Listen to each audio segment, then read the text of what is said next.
জিহ্বা হলো মানুষের অন্তরের দরজা।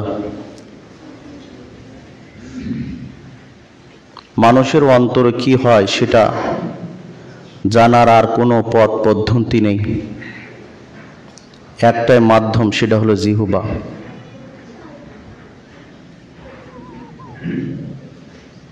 এজন্য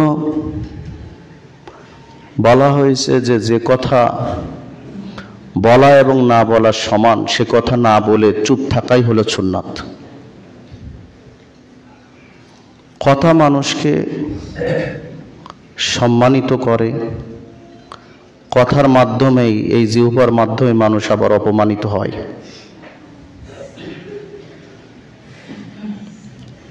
এই জিহ্বার মাধ্যমে মানুষ এমন কথাও বলে ফেলে যে নিজেকে সে জাহান্নামের অতল গহরে নিয়ে পৌঁছায়। আবার কখনো কথার মাধ্যমেই সে নিজেকে জান্নাতের সর্বোচ্চ মাকামে পৌঁছাতে পারে। জিহ্বা হলো সবার মূল। রাসূল সাল্লাল্লাহু আলাইহি ওয়াসাল্লাম বলেন, ফালা তাকুল লিসানাকা ইল্লা মারুফা ওয়ালা তাবসুত ইয়াদাকা ইল্লা ইলা খায়র।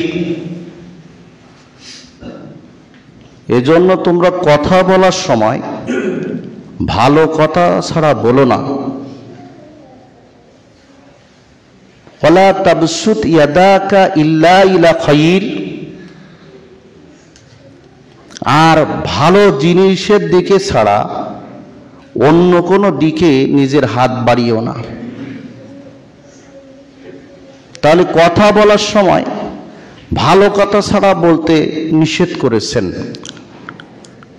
আর কোনো দিকে যদি কোনো জিনিস নিতে হয়, হাত বাড়াই, তাহলে ভালো জিনিস ছাড়া মন্দ জিনিসের দিকে হাত বাড়াতে রাসূল সাল্লাল্লাহু আলাইহি ওয়াসাল্লাম নিষেধ করেছেন।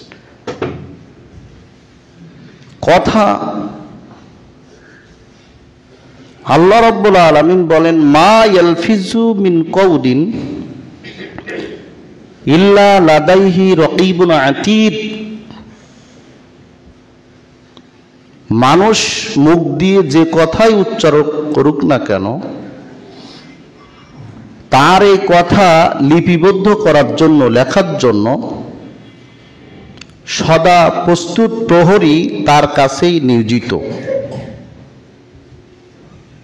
রাতের আধারে বলি, মোবাইলে বলি, প্রকাশ্যে বলি, এরকম জুমার খুতবায় বলি, আর কোনো মাহফিলের ওয়াজে বলি, যেখানেই বলি না কেন, যেই বলুক না কেন, তার সাথেই লেখক আছে, বলার সাথে সাথে ভালো হোক মন্দ হোক সেটা লিখে রাখা হচ্ছে। কত গুরুত্বপূর্ণ বিষয় একটু চিন্তা করেন। এজন্য কথা বলার সময় হিসাব করে বলতে হবে।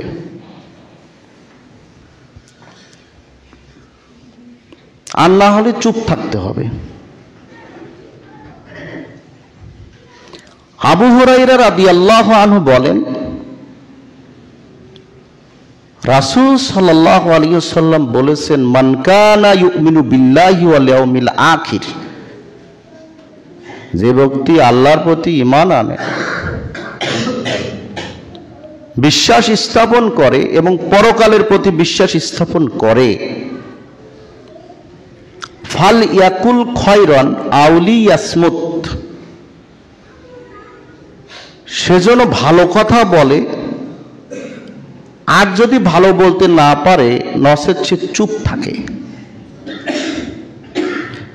তাহলে আপনি হয় ভালো কথা বলবেন, না হলে চুপ থাকবেন। আল্লাহর প্রতি এবং পরকালের প্রতি যদি আপনার বিশ্বাস থাকে, কথাটা কত মারাত্মক। আপনি যদি ঈমানদার ব্যক্তি হন, মুমিন বলে নিজেকে দাবি করেন, আল্লাহ এবং পরকালের প্রতি যদি আপনার নিশ্চিত বিশ্বাস থাকে, তাহলেই রাসূল সাল্লাল্লাহু আলাইহি ওয়াসাল্লাম বলছেন যে হয় ভালো কথা বলো, না হলে তুমি চুপ থাকো। তাহলে যাদের আল্লাহ পরকালের প্রতি বিশ্বাস নেই তাদের কথা ভিন্ন, কিন্তু যে ব্যক্তি আল্লাহ এবং পরকালের প্রতি বিশ্বাস স্থাপন করে তাকে অবশ্যই কথা বললে যাচাই বাছাই করে বলতে হবে। কথা বললে ভালোটা বলতে হবে, মন্দ কথা বলতে পারবে না, না হলে সে চুপ থাকবে। জিহ্বার এত গুরুত্ব, আবু সাঈদ খুদরি রাদিয়াল্লাহু আনহু বলেন,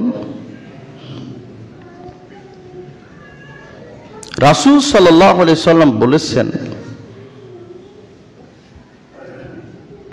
ইযা আসবাহা ইবনে আদম, যখন আদম সন্তান সকালে উপনীত হয়, সকাল করে, ঘুম থেকে ওঠে, ফাইন্নাল আ'দা কুল্লাহা তাকফুরুল লিসান, তখন তার শরীরের সমস্ত অঙ্গ প্রত্যঙ্গ, হাত পা, নাক কান চোখ চামড়া যারাই আছে সবাই বিনয়ের সাথে অনুনয় বিনিময় করে তাকফুরুল লিসান, জিহ্বাকে বলে, ইত্তাকুল্লাহ, তুমি আমাদের ব্যাপারে, ইত্তাকুল্লাহ ফাইন্না মা নাহনু বিকা, আমাদের ব্যাপারে তুমি একটু আল্লাহকে ভয় করো। ফাইন ইস্তাকামতা ইস্তাকামনা ওয়াইন ইওয়াজাসতা ইওয়াজাসনা, তুমি যদি সরল সোজা থাকো তাহলে আমরা সরল সোজা থাকি, আর তুমি যদি বক্রতা অবলম্বন করো তাহলে আমরাও তোমার সাথে বেঁকে বসি। প্রত্যেক আদম সন্তান যখনই সকাল করে তখন জিহ্বা তাকে এই কথাটা বলে দেয় যে সারাদিন যে তুমি কথা বলবা হিসাব করে বলো, তুমি একা না, তোমার সাথে আমরা সবাই জড়িত। একটা মানুষ যখন শাস্তি পায় জিহ্বার কারণে, সমস্ত শরীর শাস্তি পায়, সমস্ত অঙ্গ প্রত্যঙ্গ এজন্য জিহ্বার কাছে আবেদন করে বলে যে খবরদার, সাবধান, ফাইন্না মা নাহনু বিকা, তোমার সাথে আমরা সবাই জড়িত, তুমি একা নই। সুতরাং তুমি যখন কথা বলো হিসাব করে বলো, তুমি যদি সোজা থাকো আমরাও সোজা, তুমি যদি বাঁকা হয়ে যাও তাহলে আমরাও তোমার সাথে বেঁকে বসবো। বোঝেন এখন?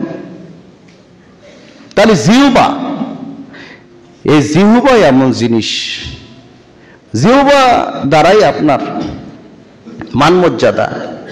দেখেন,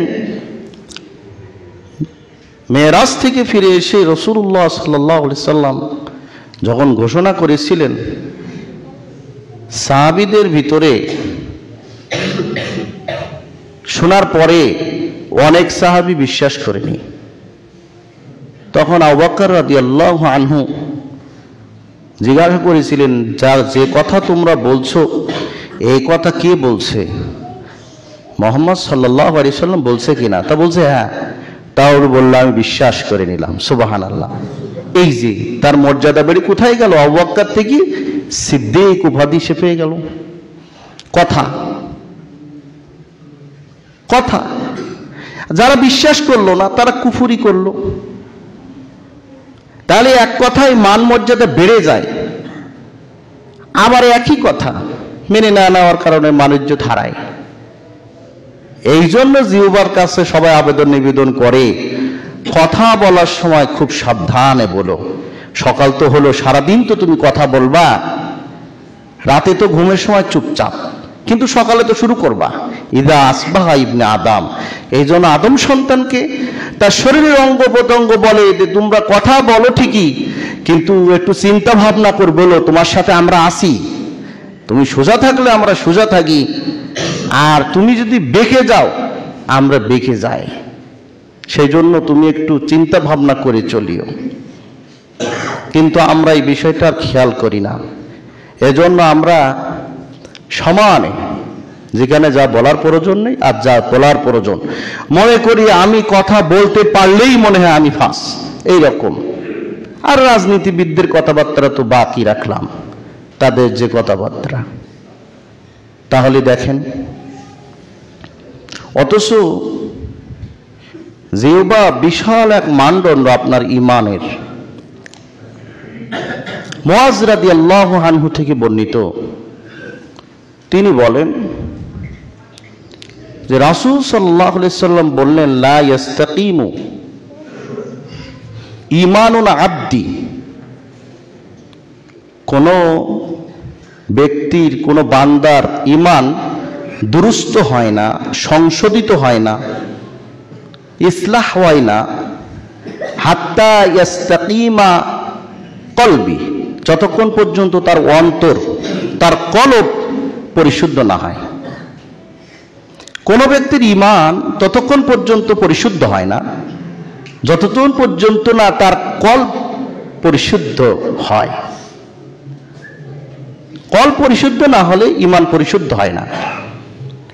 ওয়ালা ইয়াস্তাকিমা কলবুহু হাত্তা ইয়াস্তাকিমা লিসানু,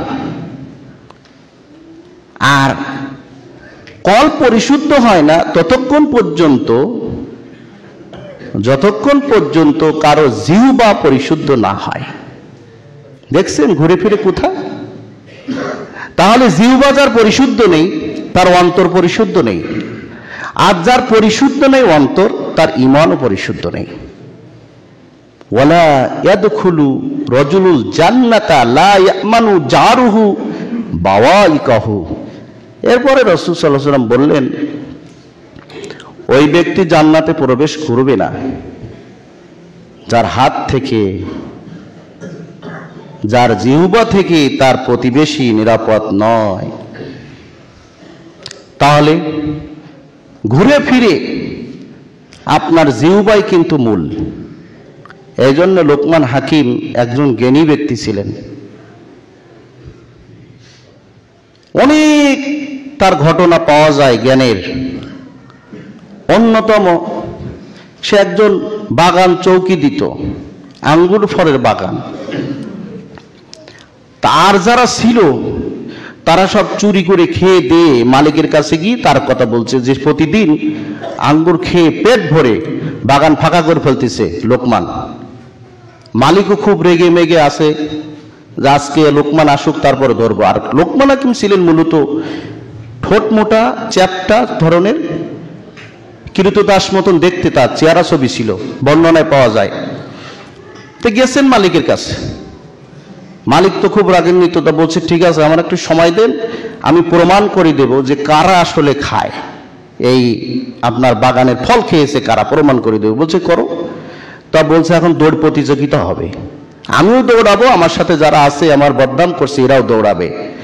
এমন দৌড় দিছে, পরে দেখে শুধু বমি করে, যার পেটে যা ছিল বাহির হওয়া শুরু হয়, কিন্তু লোকমান হাকিমের পেট থেকে শুধু পানি বাহির হয়, কারণ সে পানি ছাড়া আর কিছুই খায়নি। তখন বলছে এখন দেখেন যে চোর কে, মূলত কার পেটের থেকে কি বাহির হলো। তাই লোকমান হাকিমকে একদিন মালিক বলছে যে দেখো, তুমি একটা ছাগল জবাই করো, পশু জবাই করে তার ভিতরে সবচাইতে যেটা ভালো সেই টুকরা গুলো নিয়ে আসবা। সে জবাই করার পরে এই কলিজা এবং জিহ্বা নিয়ে মালিককে উপহার দিছে, এই দুইটাই সবচেয়ে ভালো। তখন মালিক চিন্তা করলো এই দুইটাই ভালো। আর একদিন বলছে আজকে দুইটা খারাপ অংশ তুমি আনবা এই পশুর ভিতর থেকে। সেই দিনও এই কলিজা এবং জিহ্বা এনে দিছে। তখন বলছি বাবারে, আগের দিন তো তুমি বললে সবচাইতে পরিশুদ্ধ ভালো এই দুইটা, আজকে আবার বলছে এই দুইটাই খারাপ। বলছে এই দুইটা ভালো থাকলে সবচেয়ে ভালো, আর এই দুইটা যদি খারাপ হয় তাহলে সবচেয়ে খারাপ। সম্মানিত মুসল্লিয়ান ইকরাম, এজন্য আমাদের সালাত, সিয়াম, হজ, যাকাত, কুরবানি যা কিছু করি না কারণ ঈমান যদি ঠিক না থাকে কাজ হবে না। আর ঈমান ঠিক থাকতে হলে আপনার জিহ্বা ঠিক থাকতে হবে। সারা দিনের ইবাদত, সারা জীবনের ইবাদত নষ্ট করে ফেলবে একটা কথাই মাত্র, সেটা হলো শিরক। শিরক যদি করেন তাহলে সারা জীবনের ইবাদত নষ্ট হয়ে যাবে। আবার সারাদিন যা করলেন, যদি আপনি পরনিন্দা, গীবত, পরচর্চার কাছে যান তাহলে আপনার সব শেষ হয়ে যাবে, কিছুই থাকবে না। আপনি তো ভাববেন যে অনেক কিছু করে ফেলেছেন, কিন্তু কিছুই থাকবে না। এই জন্য আব্দুল্লাহ ইবনে আমর রাদিয়াল্লাহু আনহু থেকে বর্ণিত, রাসূল সাল্লাল্লাহু আলাইহি সাল্লাম বলেন যে তোমরা চুপ থাকো, তাহলে তোমাদের জন্য নাজাত। আর এক হাদিসে আছে রাসূল সাল্লাম বলছেন আমলিক লিসানাক, তোমার মুখকে তুমি বন্ধ করো, তোমার জিহ্বাকে তুমি বন্ধ করে দাও, আর তোমার বাড়িতে তুমি অবস্থান করো, আর তোমার জিহ্বাকে তুমি হেফাজত করো, তাহলে তুমি বাঁচতে পারবে। মান নাজা ইয়া রাসূলুল্লাহ, সাহাবী বললেন মান নাজা ইয়া রাসূলুল্লাহ, রাসূল নাজাতের উপায় কি? তখন তিনি বললেন আমলিক লিসানা। তাহলে দেখেন, ঘুরে ফিরে যেখানেই যায় মূলত জিহ্বাকে যদি আমি কন্ট্রোল না করতে পারি, জিহ্বা যদি আমার ঠিক না থাকে, তাহলে আমার সমস্ত অঙ্গ প্রত্যঙ্গ যা আছে সব বেঠিক হয়ে যাবে। জিহ্বা যার যত কন্ট্রোল, জিহ্বাকে যে যত বেশি হেফাজত করতে পারে, তার ঈমানকে সে তত বেশি হেফাজত করতে পারে। এই জন্য আল্লাহ রাব্বুল আলামিন বলেছেন যে মুমিনের কয়েকটা গুণ উল্লেখ করে বলেছেন, ক্বাদ আফলাহাল মুমিনুন আল্লাযীনা হুম ফি সালাতিহিম খাশিউন ওয়াল্লাযীনা হুম আনিল লাগবি মুরিদুন। মুমিনরা সফল কাম হয়ে গেছে, সফলতা পেয়ে গেছে। যে মুমিন হলো সে জান্নাতে গেছে, কিন্তু কয়েকটা কাজ তার আছে। সে খুশুর সাথে সালাত আদায় করবে, আর আনিল লাগবি মুরিদুন, এমন কথা বলবে না যে কথা বললে নেকি হয় না। কথা বললে হিসাব করে বলতে হবে, কথা বললে কি নেকি হবে। এই ধরনের কথা ছাড়া মুমিনরা মুখ দিয়ে উচ্চারণ করে না। কথা বললে নেকি হবে। আপনি মনে করতে পারেন আমি মোবাইলে একজনের সাথে কথা বলছি, আমার নেকি হবে। হ্যাঁ, সৎকা বলা হয়েছে, হাসি মুখে কথা বলা, সুন্দর কথা বলা, এটা সৎকা, সৎকায় জারিয়া। কি বলেন আপনি? যত কথা বলেন সারাদিন, সব কথায় আপনার নেকি আছে নাই পাপ আছে, নেকি আছে নাই পাপ আছে, না হলে লিখে রাখা হবে কেন? আপনার কথা কি দরকার ছিল? আপনার কথা লিখে রাখা কেন হবে? মা ইয়ালফিজু মিন কাউলিন ইল্লা লাদাইহি রাকিবুন আতীদ। মানুষ যে কথাই মুখ দিয়ে বলুক না কেন, তার কাছে একজন সম্মানিত লেখক প্রহরী আছে, সদা সর্বদা সে প্রস্তুত তার কথা লিখে রাখার জন্য। কেন? কথা বললেই নেকি হবে, আর কথা বললেই গুনাহ হবে। এই জন্য কথা বলার সময় আপনাকে হিসাব করে বলতে হবে যে আপনি কি কথা বলছেন, কি বলতে চাচ্ছেন। আপনি যদি কোনো দিনের কোনো অনুষ্ঠান নিয়ে, কোরআন নিয়ে কিংবা হাদিস নিয়ে, কোনো আলেমকে নিয়ে, হ্যাঁ, কোনো সম্মানিত ব্যক্তিকে নিয়ে, কিংবা আপনার নাপছন্দ এমন কোনো ব্যক্তিকে নিয়ে আপনি কোনো কথা বলেন, তখন হিসাব করবেন তার চাইতে আপনি অসম্মানিত হয়ে যাবেন আল্লাহর কাছে তার পিছনে এটা বলার কারণে। এই জন্য সবার আগে আপনার জিহ্বাকে হেফাজত করতে হবে। আল্লাহ রাব্বুল আলামিন এই জিহ্বার হেফাজতের কথা খুব কঠিন করে আমাদেরকে বলেছেন। রাসূল সাল্লাল্লাহু আলাইহি সাল্লামও আমাদেরকে নির্দেশ দিয়েছেন যে আমরা যেন আমাদের এই জিহ্বাকে হেফাজত করি। সম্মানিত মুসল্লিয়ান ইকরাম, তাহলে জিহ্বার হেফাজত করলে লাভ কি?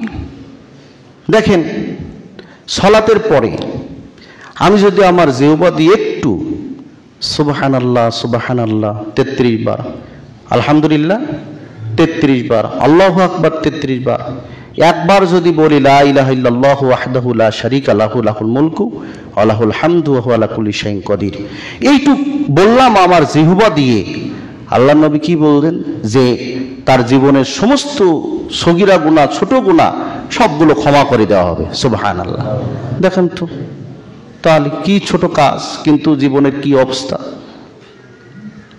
আমি এইটা বলি না, পর সমালোচনা না করে, অন্যের চিন্তা না করে, নিজের চিন্তা করি, একটু নিজের পরকালের চিন্তা করি, তাহলে তো আমার সব ঠিক হয়ে যাবে।